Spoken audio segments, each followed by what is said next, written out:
हमारे चैनल में आपका फिर से स्वागत है, जहां हम विभिन्न परंपराओं से प्रेरक कहानियों का पता लगाते हैं। आज हम आपके लिए एक शक्तिशाली बौद्ध कहानी लेकर आए हैं जो सफलता के मार्ग पर प्रकाश डालती है। सच्ची सफलता प्राप्त करने के लिए बहुमूल्य अंतर्दृष्टि प्रदान करने वाली कहानी में तल्लीन होने के साथ हमसे जुड़े तो आराम से बैठें और शुरू करें। भाग 1, किसान का धैर्य। हमारी कहानी एक मेहनती किसान के साथ शुरू होती है जिसे लगातार निराशा का सामना करना पड़ा क्योंकि उसकी फसल साल दर साल खराब होती गई।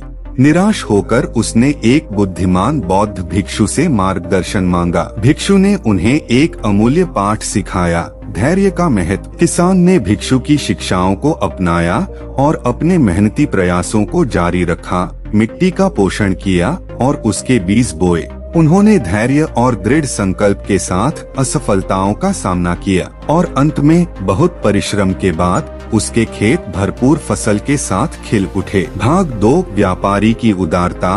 एक हलचल भरे शहर में एक धनी व्यापारी रहता था जिसने अपने व्यापार में बड़ी सफलता हासिल की। हालांकि उनकी सच्ची सफलता न केवल उनके धन में बल्कि उनके उदार स्वभाव में भी थी। व्यापारी देने के सिद्धांत में विश्वास करता था। उन्होंने अपने लाभ का एक हिस्सा जरूरतमंद लोगों की मदद के लिए दान कर दिया, जिससे दूसरों के जीवन पर सकारात्मक प्रभाव पड़ा। उनकी दयालुता के कार्यों ने उन्हें समुदाय का सम्मान और प्रशंसा अर्जित की, यह प्रदर्शित करते हुए कि सफलता केवल धन में नहीं बल्कि दूसरों की भलाई में योगदान करने की क्षमता में भी मापी जाती है। भाग 3, छात्र का परिश्रम। हमारी अगली कहानी एक युवा बौद्ध छात्र के इर्द गिर्द घूमती है जो ज्ञान प्राप्त करने की आकांक्षा रखता है। उन्होंने एक प्रसिद्ध मास्टर के मार्गदर्शन की मांग की और एक कठोर प्रशिक्षण व्यवस्था शुरू की। छात्र की यात्रा चुनौतियों और विकर्षणों से भरी थी, लेकिन वह अपने लक्ष्य के प्रति समर्पित और केंद्रित रहा। जल्दी उठना, ध्यान का अभ्यास करना और मन लगाकर शास्त्रों का अध्ययन करना छात्र का परिश्रम रंग लाया। उन्होंने गहरा आध्यात्मिक एहसास हासिल किया जो हमें सफलता के मार्ग पर अनुशासन, समर्पण और अटूट प्रतिबद्धता के महत्व की याद दिलाता है। भाग 4, द मॉन्क्स, संतोष होस्ट। अंत में हम एक बुद्धिमान और संतुष्ट भिक्षु की कहानी का पता लगाते हैं जिसके पास कोई भौतिक संपत्ति नहीं थी। यह संपत्ति फिर भी उन्होंने शांति और खुशी बिखेरी।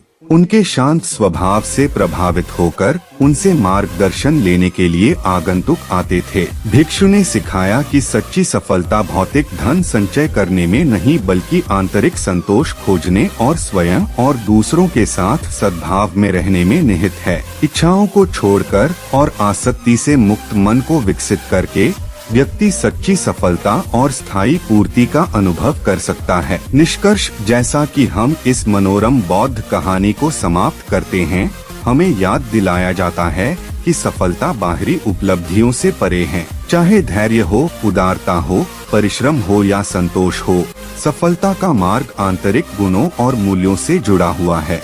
हमें उम्मीद है कि इस कहानी ने आपको अपनी यात्रा पर विचार करने और इससे मिलने वाली शिक्षाओं को अपनाने के लिए प्रेरित किया है। आज हमसे जुड़ने के लिए धन्यवाद। अधिक प्रेरणादायक के लिए हमारे चैनल को लाइक और सब्सक्राइब करना न भूलें। अगली बार तक आप अपने अनूठे रास्ते पर सफलता पा सकते हैं। ध्यान रखना और अलविदा।